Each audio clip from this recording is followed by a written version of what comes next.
If you enjoy this talk, please consider making a donation to the museum using the link in the video description. Your donations directly support the museum and help us to keep running these events.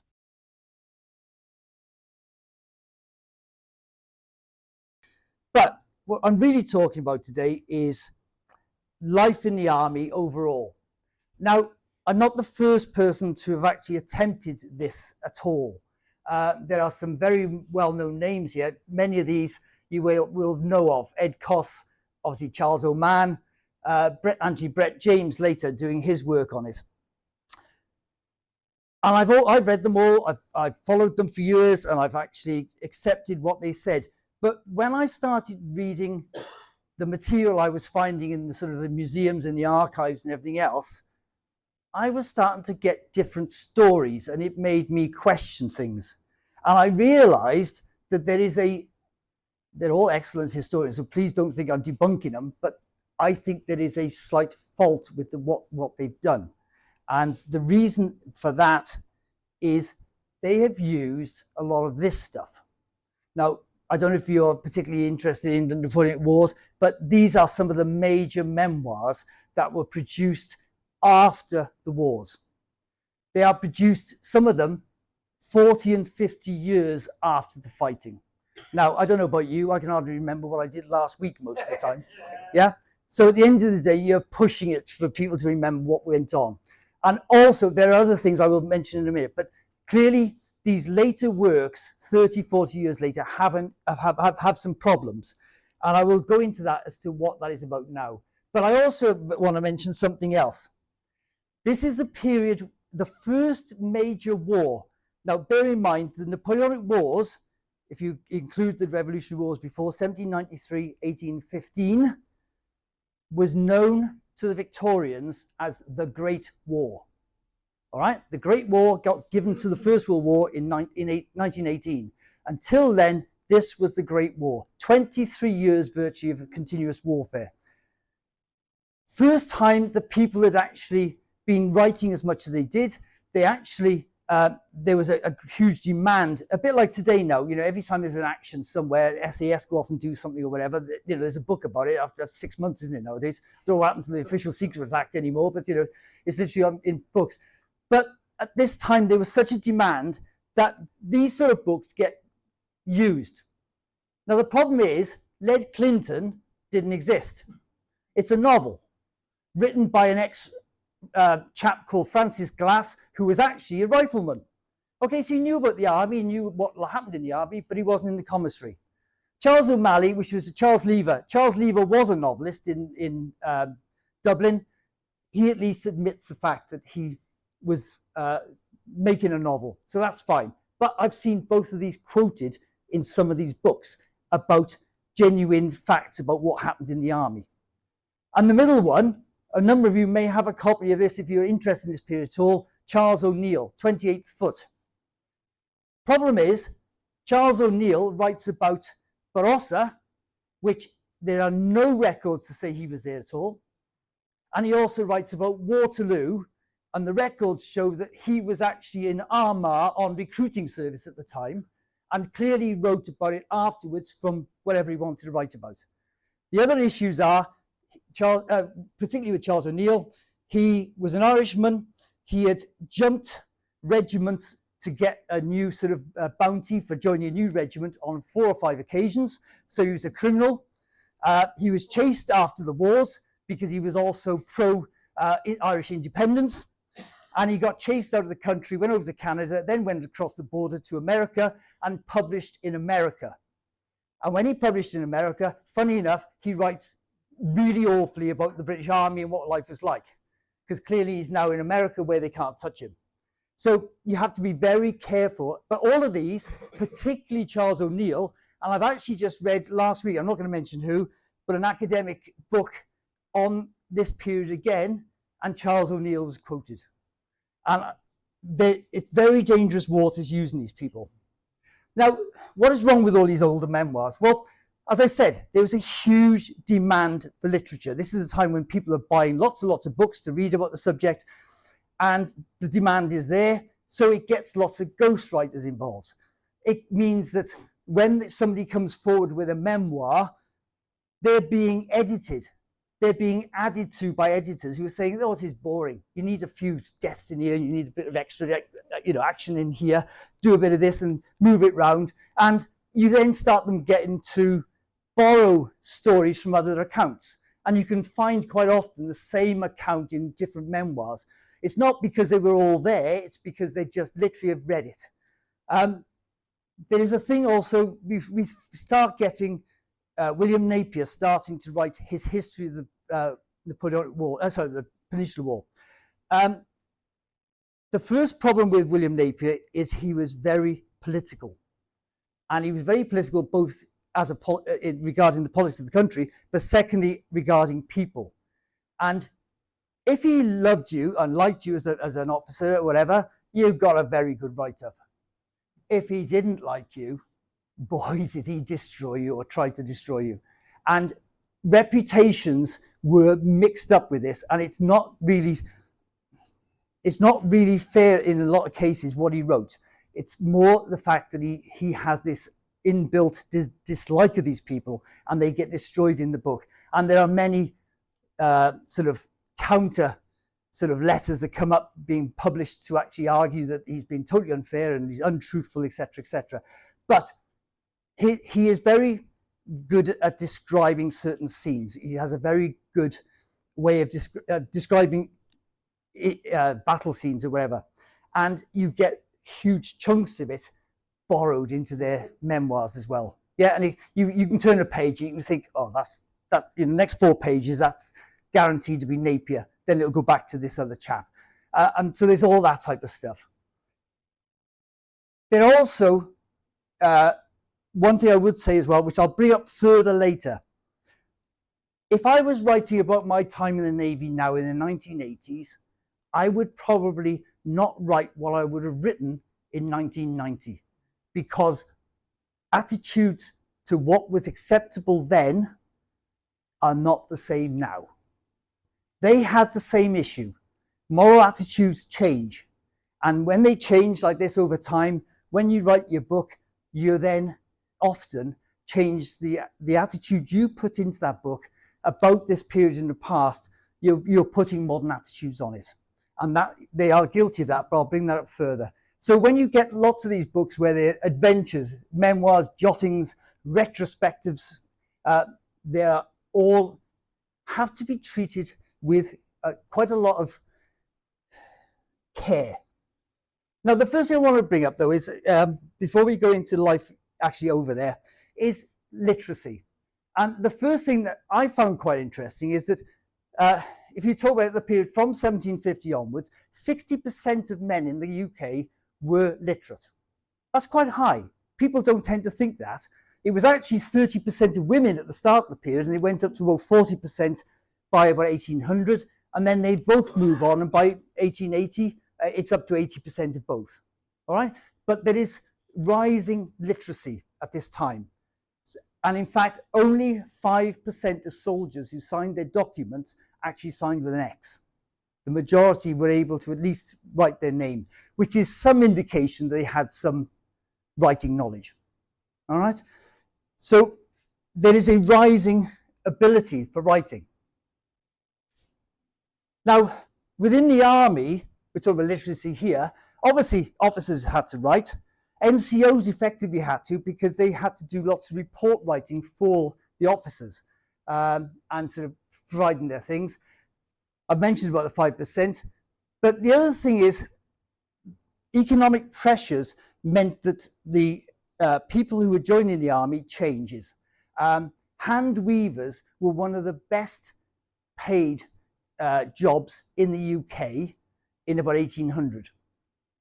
By 1810, it was one of the worst paid. They had approximately 60% reduction in their real money wages, and it meant that many of these got pushed into the army. They had generally, because they had been better paid, had been better educated. Their children had been better educated. And it's quite noticeable that we get a lot of later memoirs and letters from people from this group. But my big one, the one I really, really push, is the rise of nonconformism.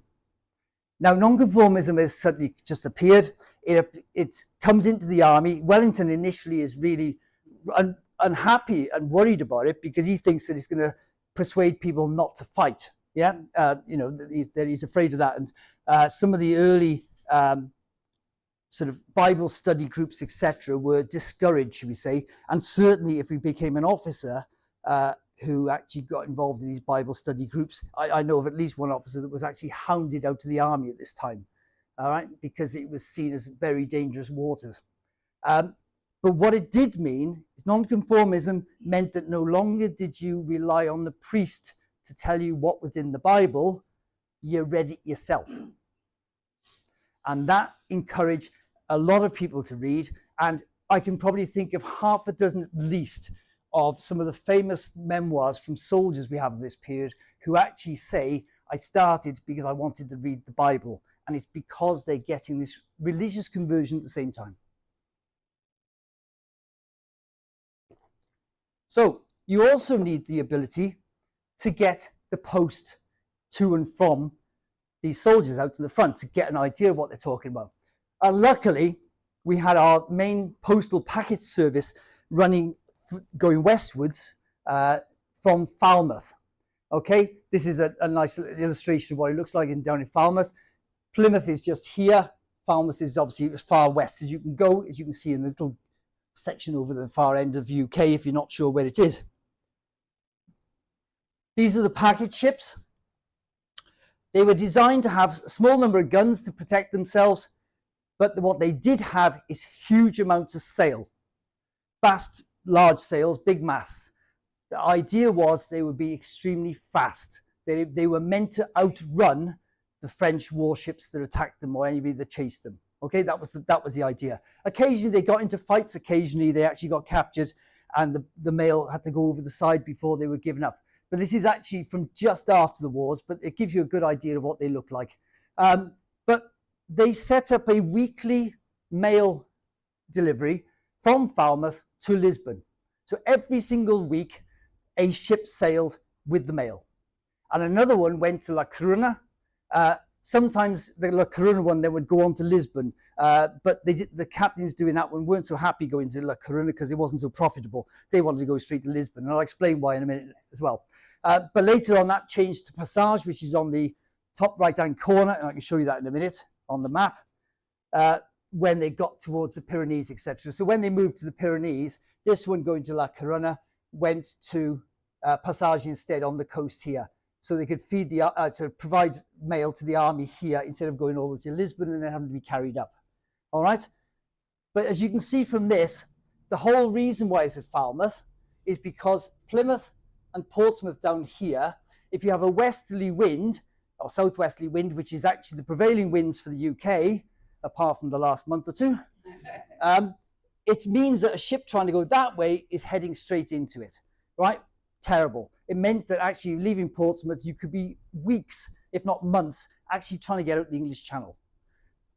By being here, they could actually head south and just clip the edge of France and then move on through Biscay. So it allowed the mail to go. The only problem is from the other side of the coin is that everything had to get from London down to Falmouth, and there weren't the motorways of those days. So obviously it took a few days to get the mail down there, ready for the delivery. But it did religiously go. Now, clearly, this is important. Now, this is going back to the days. I mean, I don't know how many of you have been ex-forces. How many of you have ended up waiting for the blueies to arrive with your mail on the ship or in the army? Yeah. This is going back to those days. This is them expecting the mail. Now, the mail could, on the best occasions, get to Lisbon in 5 days from Falmouth. All right. It could be with the army on the borders of Spain and Portugal within 10 to 15 days. And that's about the best I could find was the one that says that for 15 days they got there. Clearly, the weather doesn't always play right. And with the fact that you're relying on this wind and sail, it requires longer periods. The longest one I found was basically 8 weeks of ships hadn't arrived. And then actually 3 arrived together. Okay? But that 15 days up here is actually 15 days to the army. The soldier got his mail in 15 days. Now that's not bad at all, is it? All right. So they had a very good system running. Now, obviously, the very obvious bit is it is immediate. It's what people think.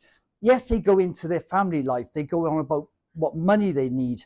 Quite often, you know, their mule has died and they have to write to dad and say, can you cover me for 50 quid so I can buy a new mule or whatever. All of this stuff goes on. Yeah. They're asking them to sort of help with career prospects and for promotion. Can they write to this man or this politician or whatever to get things? Luxury sent out, and we'll talk about that in a minute. But they're talking again all the things they've heard. What's happening in the army? Yeah. But what it doesn't have is the problems of hindsight, Napier messing around with it later, and also morals, attitudes later coming. So it's all very fresh and genuinely what they're thinking about. The only thing I will say about here is I just wish, because I work with this stuff all the time, I just wish that most of it looked like this. This is gorgeous. Yeah. And it's probably what most people think is how they wrote. When they wrote their letters, they only had one it was one large sheet that you'd split into 4 pages effectively and fold it up. If you did more than that, it cost a lot more on the mail. And I don't know if you're aware at this time, but mail at this time, you posted it and the person that received it had to go to the post office and collect it and paid for it on receipt. All right, so it cost more for your family to receive it if you made it bigger. So you didn't do that. So what you did is you wrote nicely across that way, then you turned it 90 degrees and you wrote the other way. All right. It's quite a difficult job to actually decipher this stuff. And I can promise you the number of letters that are being written by soldiers out there saying to home, sorry, I crossed the letter. I know you couldn't read it. I really am sorry. I'll try and write better next time. So, you know, clearly what I'm having a problem reading now is not dissimilar to then. They couldn't read it properly because it really gets quite complicated. I haven't got a photograph of one here, but it can be a lot more difficult. Clearly, the other thing is original journals kept at the time are also extremely valuable for those that did it. And officers generally, soldiers, you don't really get many journals written at the time. Almost every soldier's journal we have is written years later. With regard to officers, there are many officers, particularly the cavalry. They have a lot of time on their hands. They must sit around every night and write half a page every night, some of these cavalry guys. So they have a lot of time. But they write their journals, and they're great as long as they don't get re-edited after the wars.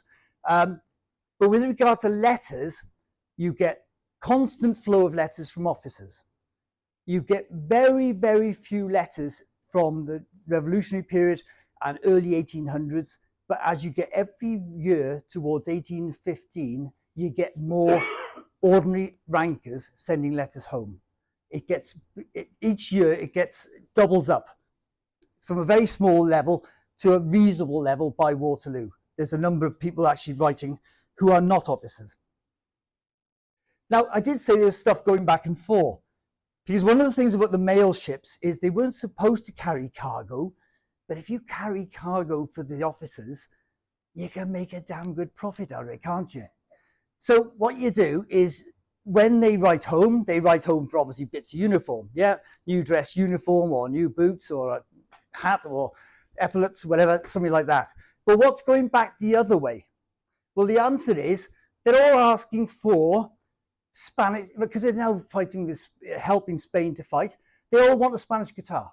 They all want Spanish sheet music so they can play Spanish music in their drawing rooms at home, etc., and learn how to play them.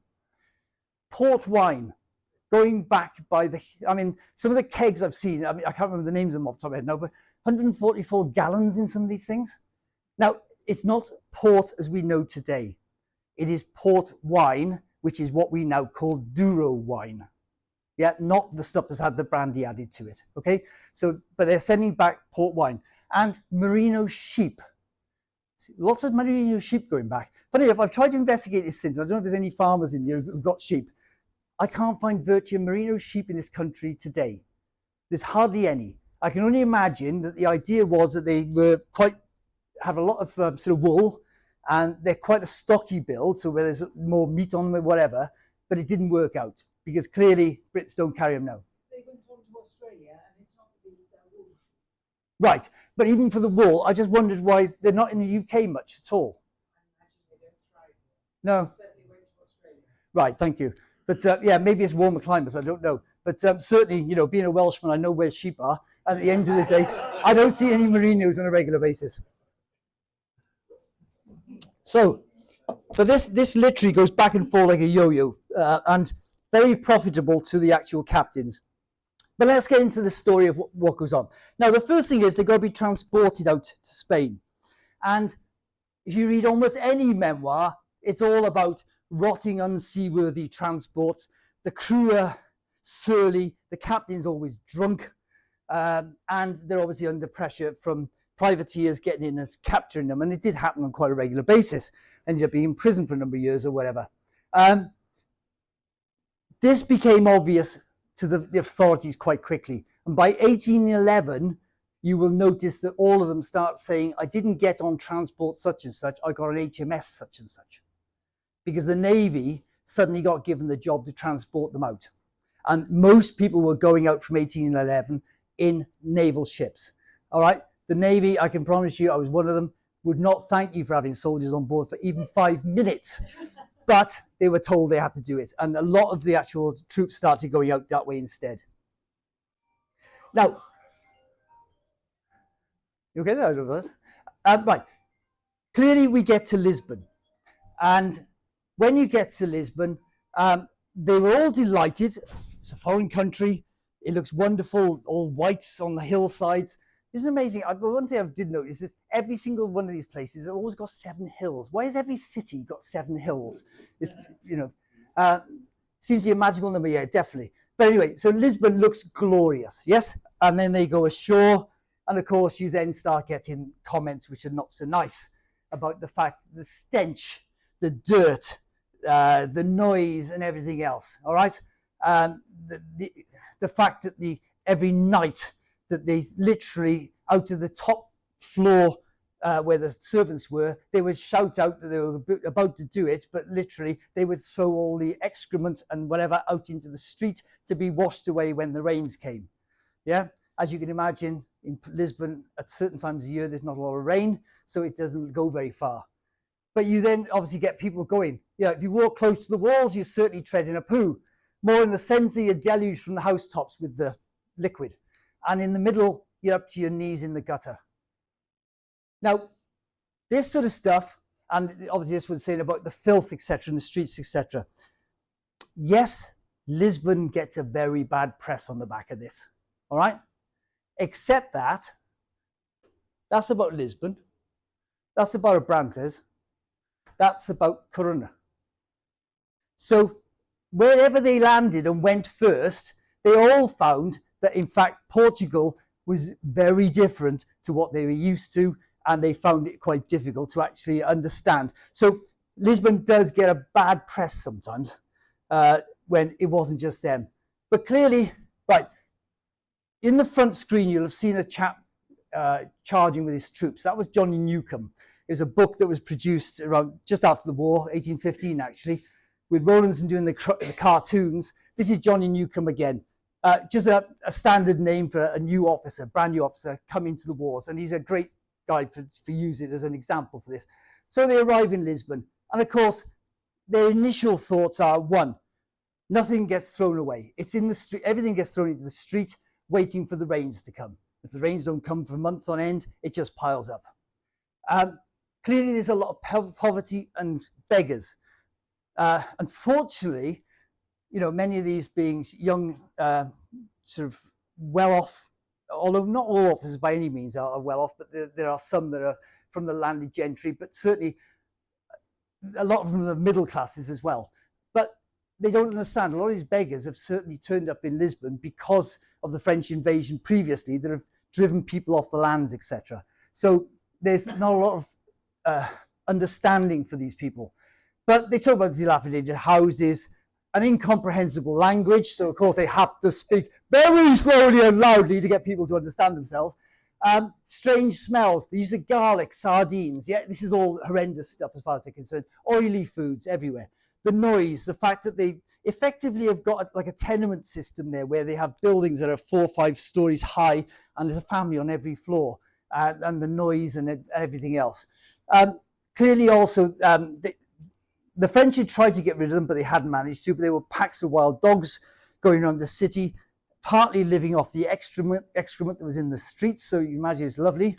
But the other big thing is, of course, they're very much, apart from the Irish who go there, generally sort of Church of England, and they find the whole thing of actually lots of Catholics around the place and sort of priests and monks in huge numbers, etc.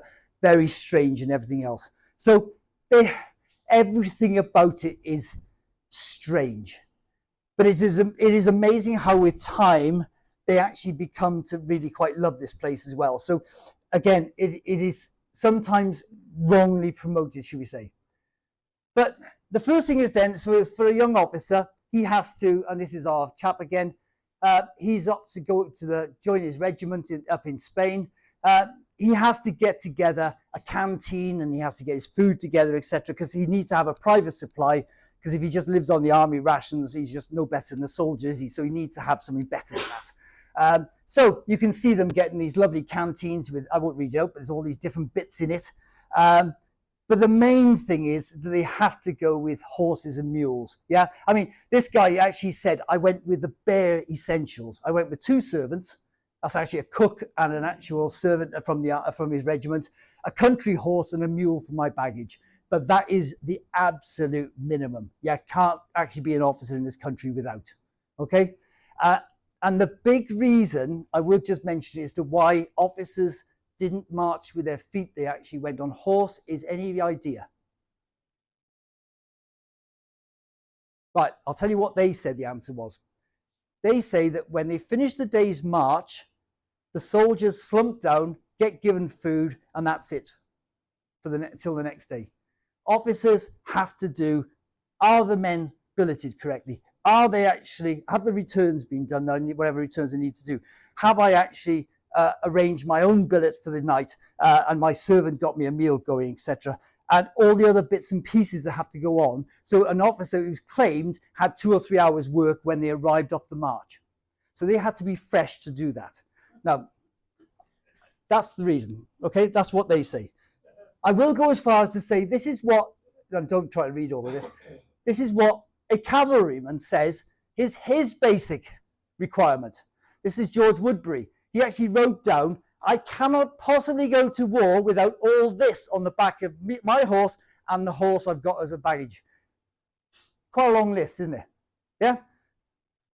I won't leave it up there for too long because I'm afraid we haven't got that much time. But it gives you an idea of just how much stuff they thought was essential. All right? This was a junior officer. Senior officers would even have more than this stuff, because they'd have to have a look at their staff as well. But anyway, now we've talked about I've talked about marching very quickly. The average march a day was around 12 to 15 miles, but that's not what they always did. There are times when they did 30, 35 miles in a day. And certainly you get a lot of sort of comments about the excessive cold weather, knee deep in mud, etc., because obviously, you know, Spain and Portugal do get winters, etc. But the main thing they talk about is bread and sort of lack of it or whatever, okay? We'll talk about it a bit more going forward. But one thing I will say is there's a lot of talk about the fact that every regiment, every battalion of 1,000 men, was for every company was allowed to take 6 women with them. So for every 100 men, there was 6 women could go with them to do things like provide services regarding sewing, sort of cooking or whatever, perhaps just being the wife of one of them, whatever. But they were actually there to help regarding that. Obviously, many others got there sometimes by nefarious means. They would get their way out there to join no matter what. But I find it quite interesting that this is from 1810. And actually it's said that in fact that Wellington was saying that basically that women who were pregnant or who actually had children were not to follow the army from Lisbon. They were to stay in Lisbon. Now, I can promise you that didn't always happen. But he was aware of possibly of what had happened at Corunna, with the retreat there, where we had pregnant women literally dying in the snow with a baby on their breast or whatever. They both die of, hypothermia. For whatever reasons, and probably because they just got in the way an awful lot as well, and he didn't want too much of this going on, is that he actually banned supposedly them from going there. But they didn't always follow those rules, and there were many of them that found their way to the regiment, should we say. But having got to Lisbon, you have to get to the front where the majority of the army is. So the army is on the border here between Portugal and Spain. And what they did in 1808, 1809 up to 1811 was you take them up the Tagus River to Santarém, that sort of area, land them, and they'd have to march 220 miles to the border. But in 1811, they actually realized it was a much better idea. 1812, they actually moved, they started shipping them, as long as the weather was good, up to Figueira de Foz, across from there, 135 miles instead, half the distance. So he's actually trying to get his men fitter and fresher, quicker to the front. Yeah? So these sort of things get brought in. Now, food or lack of it. I've actually mentioned here, there are just three short statements here mentioning the fact that, a particular one, for example, 1.5 biscuits, well, that size, to a mess, which was 10 men. All right? That's how much they had to feed them at the time. The actual commissariat system of supplying food at this time had broken down completely. All right? For 3 days, I only had half a biscuit for all my meals. This stuff tends to actually then become viewed as the norm. It's become every day. All right, this is what you quite often read in histories of the period, is that the commissariat completely failed on a regular basis and basically were useless. The more evidence we get, and funny enough, I've just done a commissariat recently who actually has explained a lot about his work, and in fact was actually a very good commissariat, and in fact Wellington actually used him a lot after 1815 in France until we left in 1818. But he explains that, in fact, and he's quite right, apart from the odd occasion like this, and these three are major issues. This one's Corunna, that's the retreat to Corunna. Things fall over, we know. The retreat from Talavera, that's also difficult. The retreat on the back from Burgos, when they get to Salamanca, the last bit to the Portuguese border, is terrible. That's what these three are. Apart from that, occasionally you'll get occasional quick march that has caught the commissariat on the hop, and they moan about lack of food. But what is quite noticeable in the diaries and the letters is the majority of the time, 98% of the time I would say, they are silent on the fact they haven't got any food. So therefore they must be okay because they're not complaining about it. Yeah. So there is a danger of these occasions making it look as if the rest of the time they also starved. They didn't. The majority of the time, the commissariat managed to do a reasonable job. I'm not saying it was perfect, but it was reasonable. Now, officers are known to have actually been billeted in houses, and then the rankers supposedly, we're all told in all these history books, slept under the stars in all weather. Right? And then eventually in 1813, they issued tents instead, so they can actually have those to actually protect themselves. The only thing is, for a start off, that same chap that told me earlier about 1810 about the fact that the women shouldn't go to the army, also says tents were made available to officers in 1810. The thing is, the officers had to actually find a mule to take it because the army wasn't going to provide one. So it meant that a lot of officers didn't carry a tent at this stage, but the army was actually putting them in Lisbon and saying, if you want to take a tent with you, there's one there. But it didn't happen so much as it could have done. But did with the rest of them. The officers, what I would say with the officers is their billets varied dramatically. I mean, this one at the top here is a perfect example. He says, the first one day my bed is composed of a pillow, 2 dirty petticoats and 2 large towels thrown across me. The following day, I'm in this set of superb apartments in somebody's library, and it's all wonderful. So it did change dramatically. But I do like particularly these sort of ones. A lot of these come up, particularly in the north of Spain, where you get people, my room was superior to a pigsty, but not equal to a stable. All right. There are 3 women, 2 very old, and 5 children in arms, plus my pig and 3 horses, and the dogs all sleeping in this room with me. Yeah. I don't think a lot of sleep was going on, if you can imagine. You also get them actually talking about the fact that the entire family would sleep in alcoves in one room, and they would all dress in the mornings in one room together, which you don't, I think we have this idea, the Victorian idea of the fact that these things didn't go on. Georgian times, everything went. As my wife will tell me with Bridgerton, if you end up watching her. But regarding the men, did they sleep under the stars? Well, the majority of them say things like, we were put into uninhabited houses so we could be sheltered from the direct sun of the day by the walls of the houses. They used the churches, all right? They would often take over the churches to do it.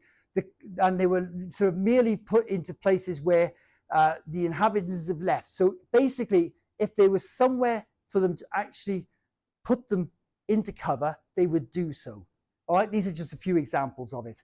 And in fact, I even came across examples where officers were telling soldiers in heavy rainy periods that if they even left their billet and got wet, they would be on a charge.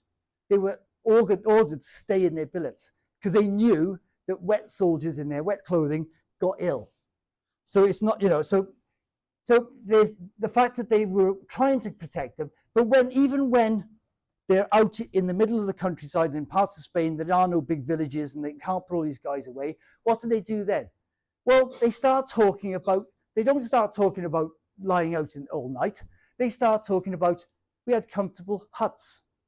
Yeah, we hut camp near Abrantes. The regiment went to town and the rest of the brigade went into huts.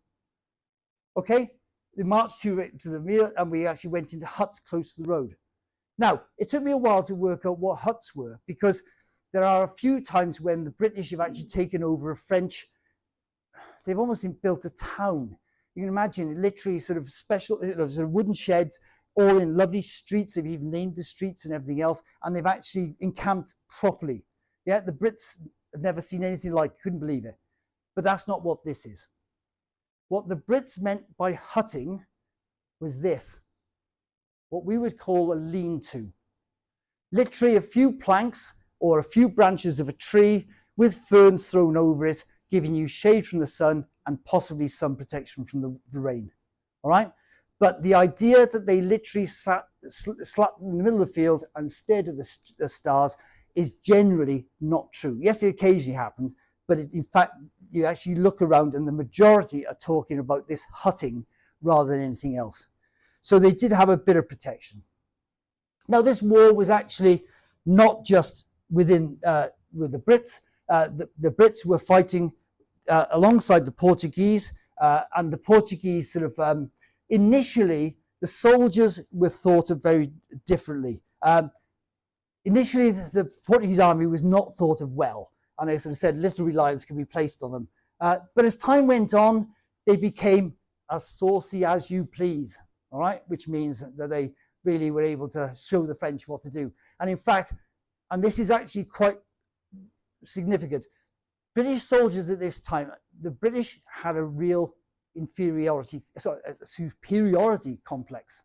They really did. They really thought they were the bee's knees and nobody could better Britons.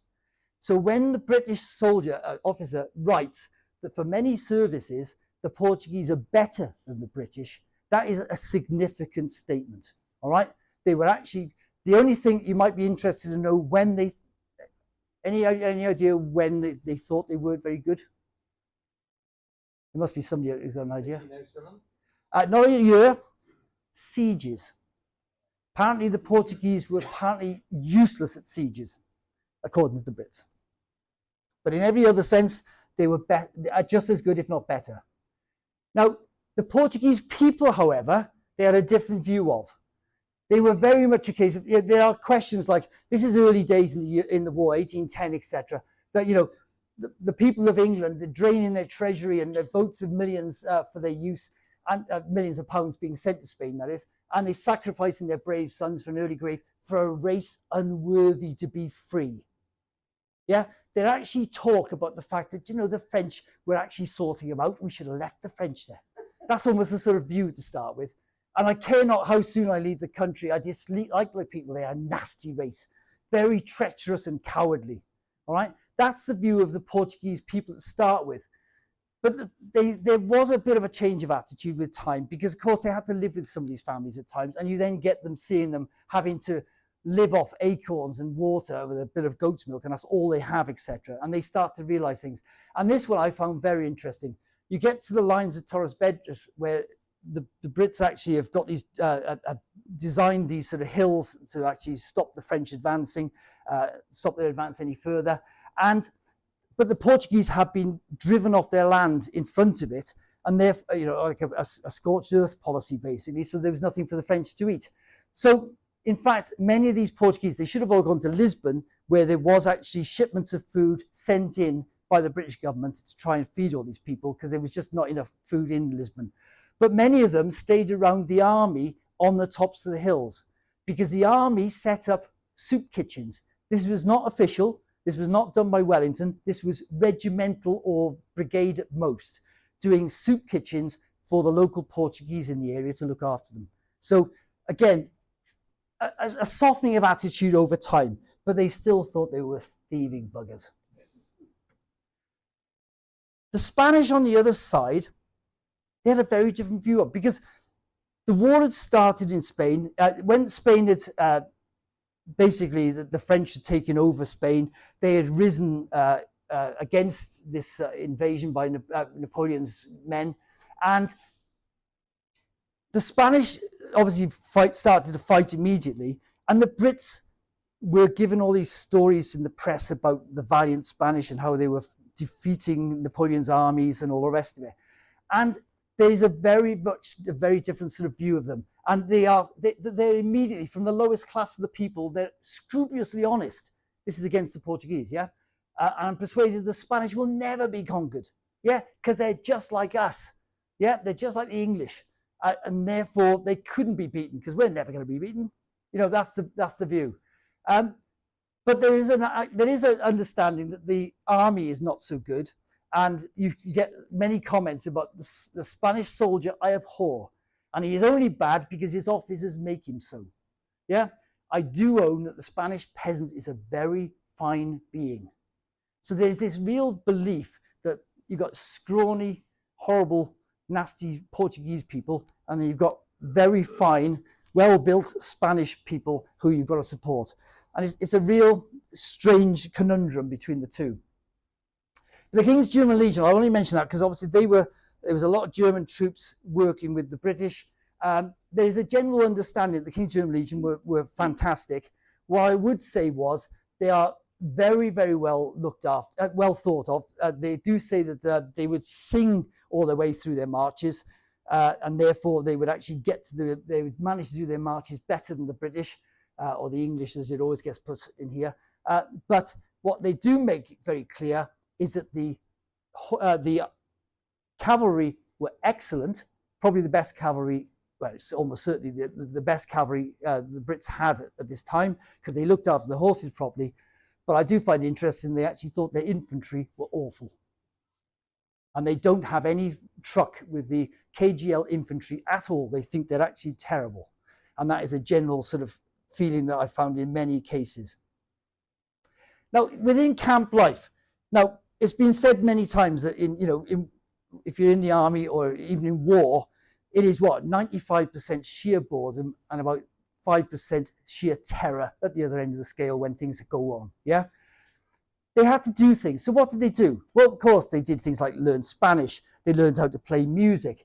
They actually obviously did a lot of flirting with the local Spanish girls. Well, that was quite a dangerous thing. I'll talk about that in a minute. But they also did things like racket sports, tennis courts appeared. Yeah, they actually used the local church as the tennis wall and things like that, so they can play off there wherever. Hunting, shooting is a regular thing, something you'd probably expect anyway. They even transported packs of hounds over so they could actually hunt Spanish foxes, etc. And Wellington quite often went out on these and sort of enjoyed himself up to twice a week, apparently. He also went on a grand wolf hunt once, which was quite successful until they killed the wolf quite quickly, and that was it. It was a bit boring after that because they didn't have another wolf to chase.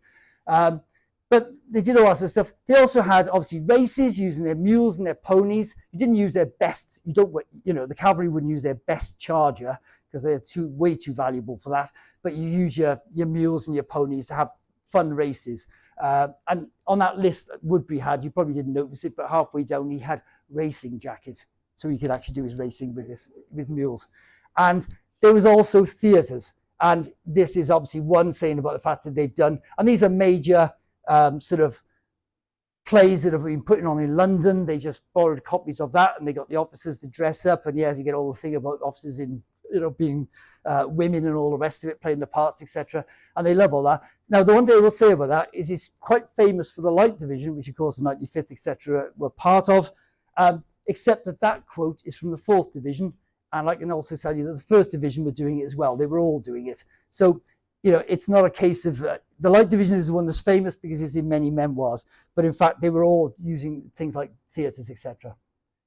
But clearly, sickness would get to everybody. It wasn't the easiest place to sort of live. Fevers were caught on a regular basis, things like that. Some of them are pretty obvious. The order Shittenbum is a little abated, should we say. Or on the other scale, a few fits of King Agrippa, which is the opposite scale, you can imagine. All right. So they're writing home to say basically it's been a bit of a difficult time. But the one thing I do find interesting is when officers go on about the hospitals. Hospitals at that period in time are not hospitals as you would like to think of them today. You were lucky if they were even cleaned once a bloody month. But I find it very interesting that the general hospitals are basically viewed by even the officers, etc., who visit them as the place you don't want to go, because if you weren't dying before you went there, you're going to die when you get there. All right? But the regimental hospitals are seen as excellent, and the regiments are looking after their own. So basically, the men and the officers were saying, if at all possible, stay with the regiment rather than going in. Now, there's also punishment. Now, we all know about cat o' nine tails, or what you want to call it, the lash. Basically, there are a lot of the memoirs later on that go on about the fact that it was dreadful, it was terrible, it was barbaric, etc. Now, I haven't got to argue with any of that because I'm looking at the eyes of today. The problem is, as I was saying, they were writing with the eyes of 1840, 1850, when there was a real drive to stop there actually being any more of using the lash.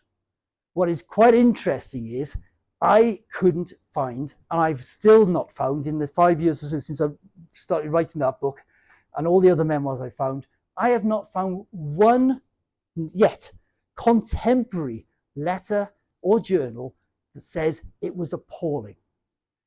Their view is it was necessary. It was the only way we kept the army in check. The appalling bit comes 20 years after the war when there's a real drive to stop it. Yeah, and that's what I say. You sometimes have to watch that, you know, somebody read that, you know, somebody says it was terrible. I was appalled. I was sick by it. I couldn't watch it. Well, not according to what I've read at the time. They all believed it was the only way to keep the actual army in position. But one thing I did find that was very interesting, and Zach White, who's been doing some work on this as well about stuff, is the regiments had to, if there was a serious crime in the regiments had to send them to a general court-martial. And general court-martials went to Wellington, which means big lines, signs up saying, this regiment's got problems. There is a definite scheme of things where officers are downgrading the charges so that desertion becomes absent without permission, so that they can then try them with the regiment, and the regimental court-martial doesn't go to Wellington, so they don't get reported. And this happened a lot.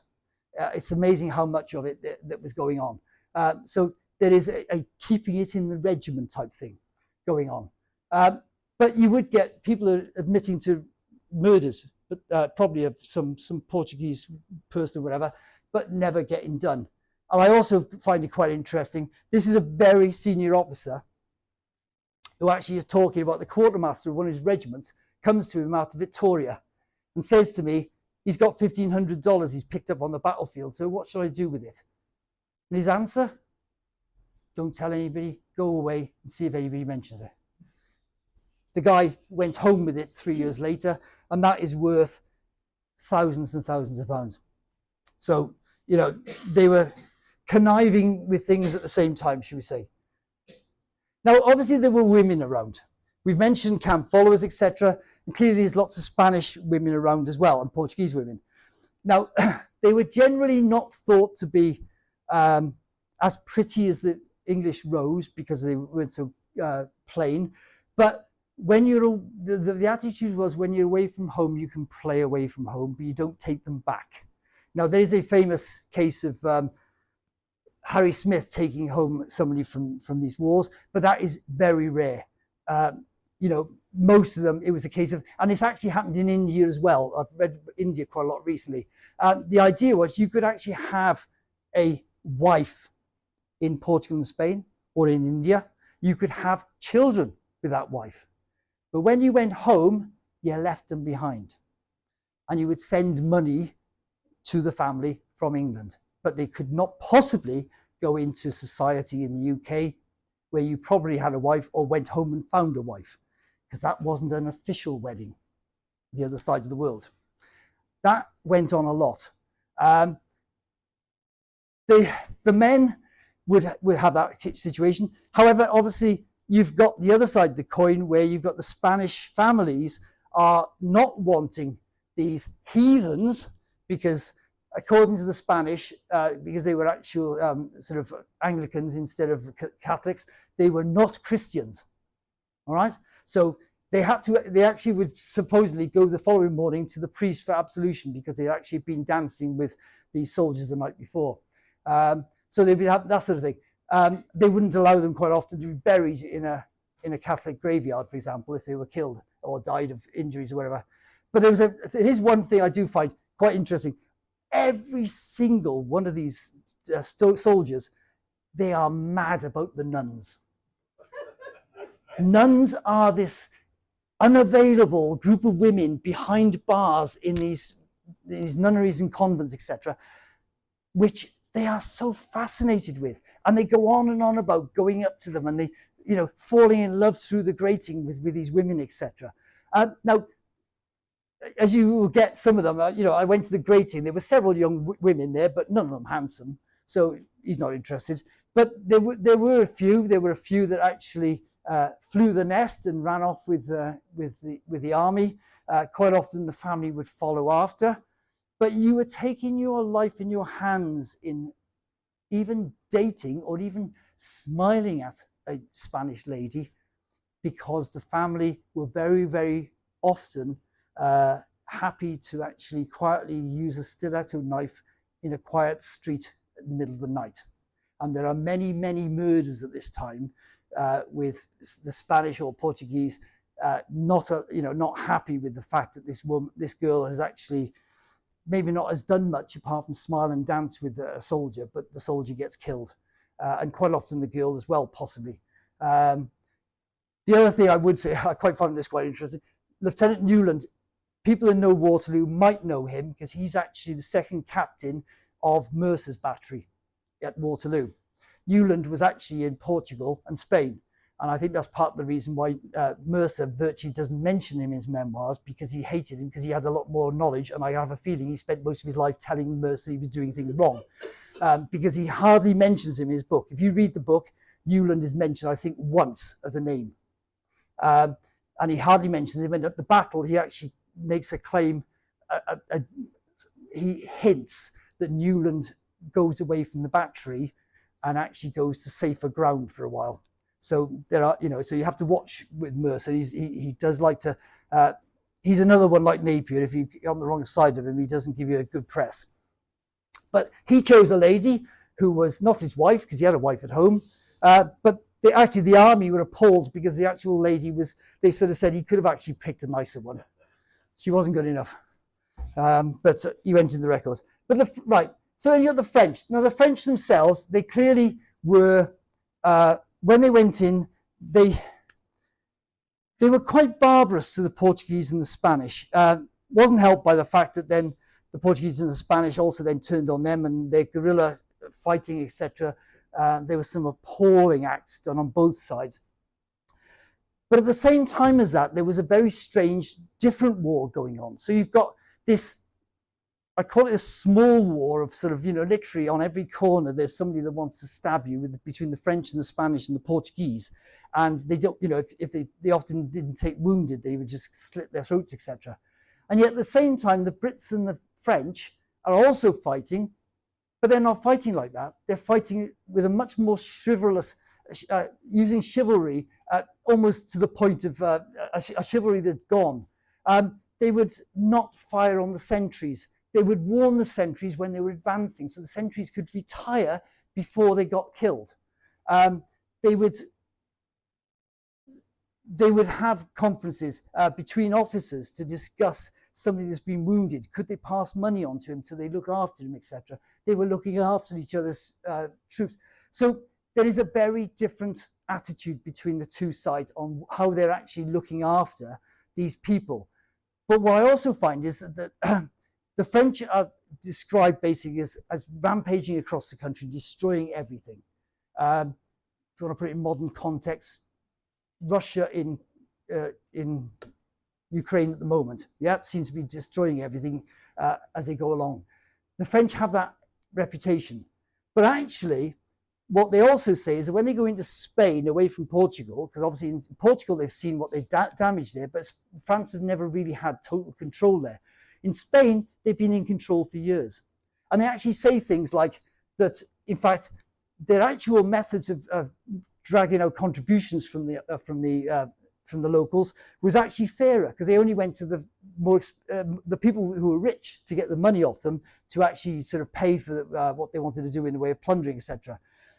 And they only attacked villages and towns where they had been attacked. So a bit like, not defending them in any sense, but the Germans in the Second World War in France, you've heard many a story of resistance having shot a couple of Germans, and the next thing you know, they go off and actually kill 1,000 or 100 or few hundred in a French village.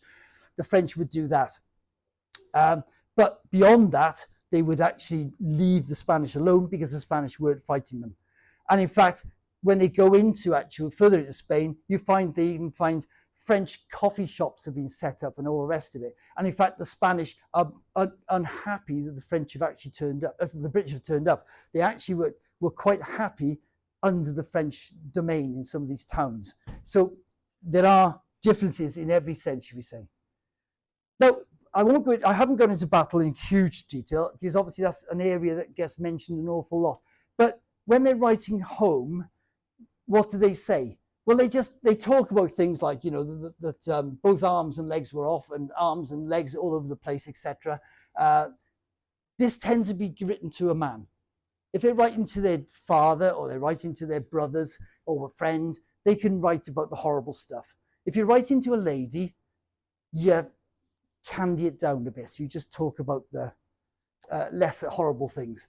But yeah, over 6,000 dead on the field, and they were piled up in places so thick you'd have thought they'd been already dragging them together, and they haven't even started. Yeah. But what they're more interested in is saying things like, I'm safe. I wasn't hit. All right. So my letter home is saying I'm fine. Or if I did get, 2 shot hit me, but luckily one hit the sole of my shoe or whatever, and hit, went through the jacket, didn't hurt me. So there's very much a case of them trying to just say something has gone on, battles happened, etc. And with the man, they'll go into great detail. With a woman, they will hide a lot of the nastiness and just say that they've had a glorious victory and luckily I'm safe, mum, type thing. Sieges were the worst of all. By any sense of the imagination, nobody wanted to fight in a siege. And I know they said the Portuguese were the worst at fighting in a siege, but sieges were awful. You were fighting at very close quarters. People were getting shot on a regular basis. This is an officer of the guards actually just being shot from the walls very close by. In fact, he dies. It's an area they don't particularly like. And obviously, when they talk about it afterwards, they do talk about the awful effects of sieges. And when the troops manage to get in, the amount of death and destruction they've seen on the way in and the number of friends and everything else. Now, I'm not in any way trying to condone what goes on, but clearly once they get in, there is unfortunately the counter of that, where they then go on the rampage because they have lost control of themselves, and they drink to excess. They will rape, they will murder, they will steal, they will do anything. And there are times when at some of the sieges, literally for 1 or 2 days afterwards, even officers that went in to try and sort things out were in danger of losing their lives over it, and some did. And they just described some of that. Wounds, very quickly, I would just sort of say that they talk very much about the wound has happened to them, but what they're really trying to do is reassure people at home it's minor. Yeah, I got a shot in the elbow or whatever, but it missed the artery, I'm okay. Yeah.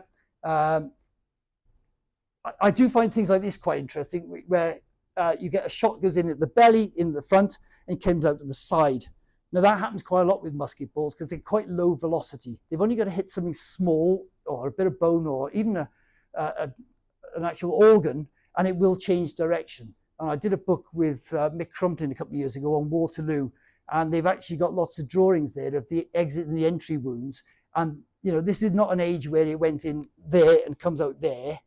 It goes in there and comes out there and all sorts of things. Yeah, they go all over the place. But you get them talking about either this case is a brother. Yeah, Henry's wound is not yet closed.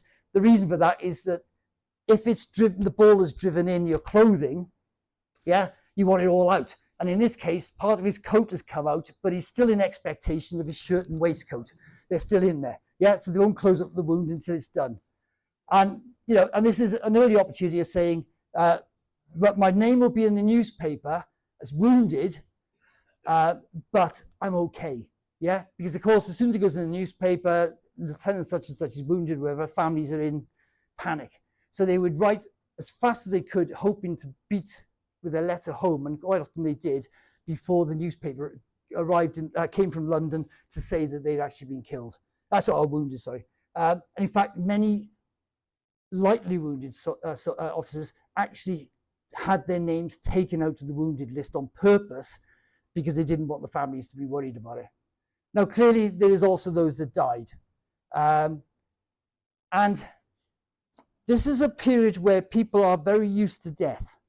Yeah, I mean, funny if I'm doing the letters at the moment of a family in Staffordshire, and they literally get to the point where an entire, the parents, both of them, die within 6 months of each other, just natural causes.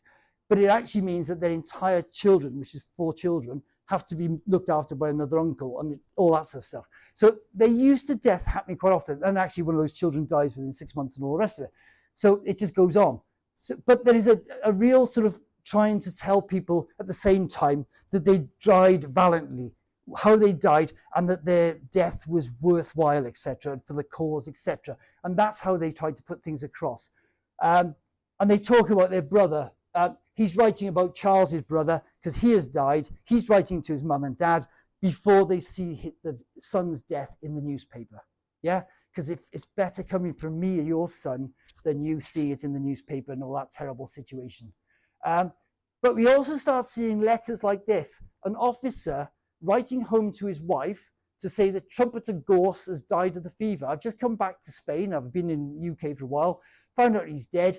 Well, I don't know what's happened to his goods and that, but he's got prize money of £4 odd. Can you give his widow the money and I'll sort it out at this end? So there's this start of sort of almost the feeling of the officers and their wives looking after the regiment and some of the soldiers. So this is starting to happen. And this is a sergeant writing to to the wife of another sergeant to say, unfortunately, your brother in this case was actually killed at Salamanca. I just need to let you know, please pass on to the family, the rest of your family, so you know about it. Because clearly officers went into the Gazette. Ordinary soldiers went into nowhere. There was no notification system, no officers sitting down to write home to say poor private such and such was killed, etc. Didn't happen. The majority of them got, if they got anything at all, it was on the back of this. I've come across people who have 5 years after the death of their son didn't know he was dead until a soldier comes home and says, and she asks him and says, oh, have you seen Johnny? Well, he died 5 years ago. Do you not know? You know, that type of stuff. So unfortunately, they didn't get to know about it. Now, that is a very rushed understanding of a little bit of what life was like for them. It was very, very hard. It was very difficult in many ways, but at the same time, there were lots of things that were new to the world at that stage, and all on the back of the post more than anything else. Clearly, I can only touch on things today. The book covers a hell of a lot more, and if I interested you in knowing a bit more about it, then please come see me after. Thank you very much.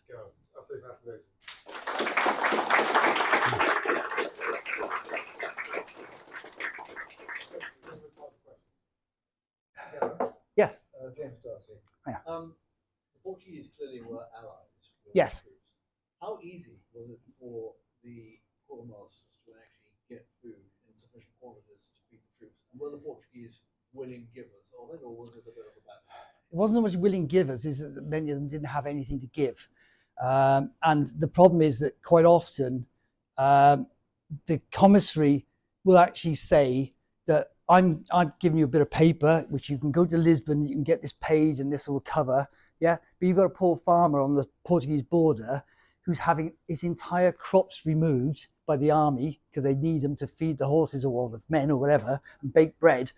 And he's got to take this bit of paper all the way down to Portugal to supposedly get his money back, yeah?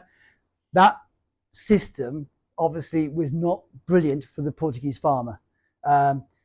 He had the choice then of either taking all the way to Lisbon and having to go through all that rigmarole and hopefully getting all his money at some stage, or you would get somebody like one or two of the commissaries who are a bit more corrupt would say, I tell you what, that's worth 10,000 whatever.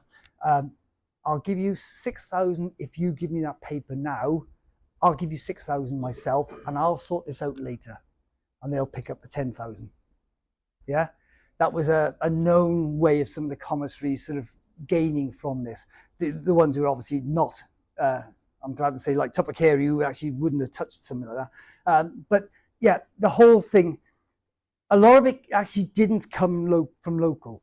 They were getting cattle and beef from North Africa most of the time, and North America.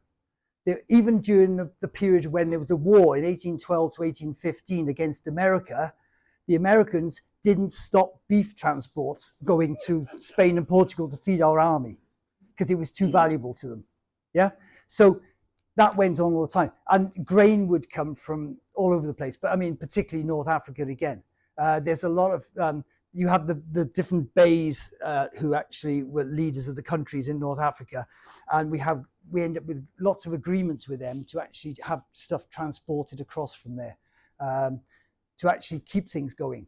And as I said, at one stage, even at the times of the lines of Torres Vedras, even sailing in ships with grain to feed the population that have been pushed into Lisbon that can't possibly live there without some help. So we were actually even doing a bit of humanitarian aid as well at the same time. Hello. Yeah. I understand that most of the marching in the summer was done at night, because obviously they didn't have lightweight uniforms in those days, and therefore they would march from midnight to 6 in the morning. Is that true? No. I'm glad you mentioned that one. Actually, that's one I didn't cover. Basically, they did try night marching, and it did happen sometimes. But to be honest, they were found to be counterproductive. Most of the time, the head of it was so difficult to get troops moving at night at a pace, because of course they can't see where they're going, that you often get comments like the back of the brigade 5 hours later have not actually even set off, and all this type of stuff. So there's a lot of that. In fact, what they tended to do, now the timings, funny enough, one of the things that I was reading years ago was like, it was like 3 o'clock every morning, they would be up and gone. The times vary, and I've actually shown that in the book. It could be any time between 2 o'clock in the morning and 10 o'clock in the morning, and they would, it would vary all the time. But whenever they were sent off, it was meant to be that they would march through those early hours when the daylight is just coming up until around about lunchtime as the heat of the sun is coming on, and then that's your march done for the day. So the idea was to then, obviously that hot afternoon, you're relaxing, jacket off or whatever. But yeah, so you're part right. The old way of saying that it was night marching didn't work very often. Night marches really got dropped quite quickly because it just was found to be very counterproductive. Any other questions? Yeah. Yep. The French policy was to live off the land, wasn't it? Yes. Whereas at least commissars did try to get some food for the British soldiers, although they made quite a nice earning. Yes, you're quite right. I mean, systems are never as simple as they sound, mind. The whole idea is that the French would live off the land. So as they advanced, they would just take what they need and we would live off it. But actually, when you're in Spain for 4 or 5 years, if you do that, you're going to have nothing left. You're going to destroy every farmer there is. So there becomes a time when they start in the areas they've got control of for a long period, they actually start doing a formal system of buying stock or whatever and actually using it to feed their armies. So it's more at times when they're advancing and that type of stuff that they would do that. On the other side, you say the British, they're fighting in an allied country. They cannot just go into Portugal and Spain and expect Portugal and Spain to actually support them in this war if all they're going to do is go in and just rip out everything like the French do. So they have to buy stuff. And that's why I say, this is very different. So therefore, the war for us costs a fortune. And Wellington had to spend a huge amount of time in actually making sure that the supplies were coming in to keep the army going, which often the French didn't have to worry about, because if they're on the move, they could actually just do what they wanted, basically. There was a classic example when the French chased Wellington back into Portugal. Yeah. They then had to retreat, the French, because there was no food over that winter. That's right. Yeah. So they had to pull back because there was nothing left to eat on both sides. Funny enough, it's a long-term project, but in the next few years, I'm going to write there is no history of the commissary department in the Napoleonic Wars. There are bits and pieces, there are articles and things like that. That is not a proper one. And I've already started work with somebody on who is very interested in it, because he's actually ex-Army Corps, the Transport Corps.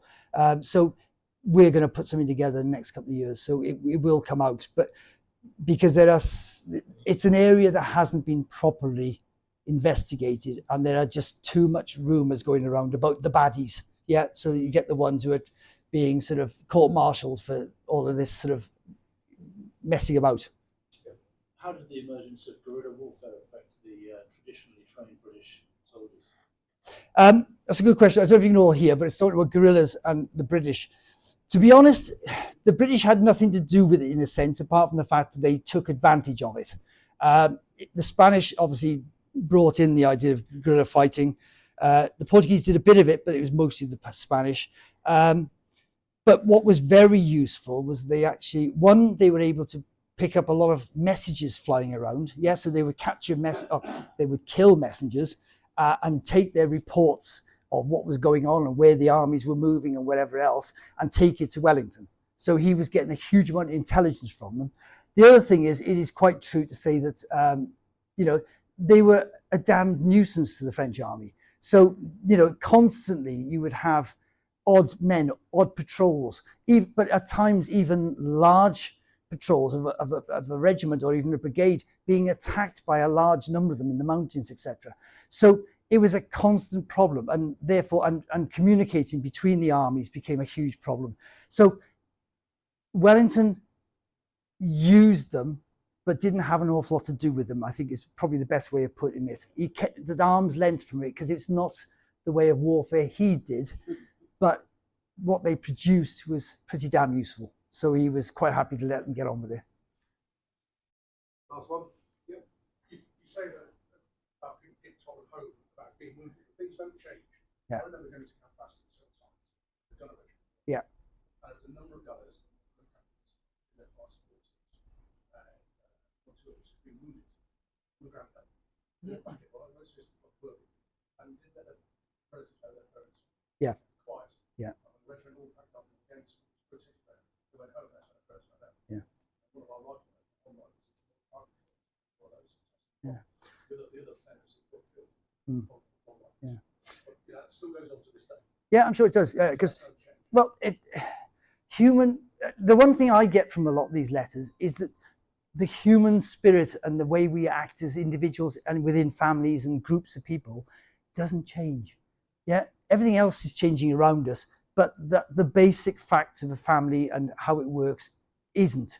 And, you know, when I read these letters about, you know, the deaths in these families and wounds and everything else, it's just like reading something that could have been written 10 days ago, you know, by somebody today. Because it's that tragedy, that human tragedy is still there. And it's very understandable that, you know, they want to have, the wounded, unless they think they're dying, will think, no, I'll get over this and then I'll tell my family myself. I don't want them to worry about me, and they can't do anything about it. Because, yeah, you're right, they're in Camp Bastion. Mum and dad can't go out to see him, can they? So they play it down, don't they? So it's natural, and they were doing it 200 years ago. But anyway, thank you very much. Okay, next talk, 19th of September, escape lines in the south of France during World War II, and then we've got the Enigma in December. See you then. Gareth, thank you very much indeed. Yeah, more than welcome. Absolutely fascinating talk. Thank you. Really enjoyed it. Thank you very much for your support for the museum, and good luck with the commissariat. Yes, thank you.